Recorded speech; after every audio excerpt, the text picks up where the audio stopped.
ఎందుకు అంతలా ఏడుస్తున్నావు? ఒక్కసారి అలాగే వెళ్ళి ఏడుస్తున్న నీ మొహాన్ని అద్దంలో చూసుకో. ఆ అద్దం కూడా నేను చూసి దడుచుకుంటుంది తెలుసా? అసలు ఒక్కసారి నీ చుట్టూ ఉన్న లోకాన్ని చూడు.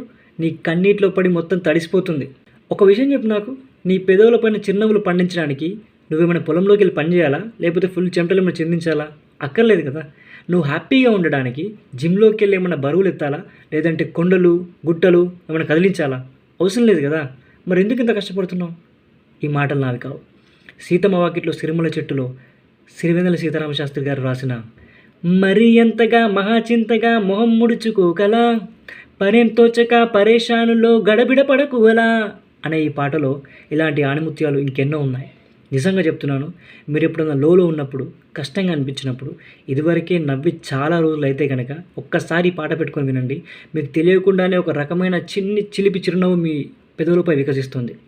ఎక్కిళ్ళే పెట్టి ఏడుస్తుంటే కష్టం పోతుందా కదా, మరెందుకు గోలా, అయ్యయ్యో పాపం అంటే ఏదో లాభం వస్తుందా, వృధా ప్రయాసపడాలా.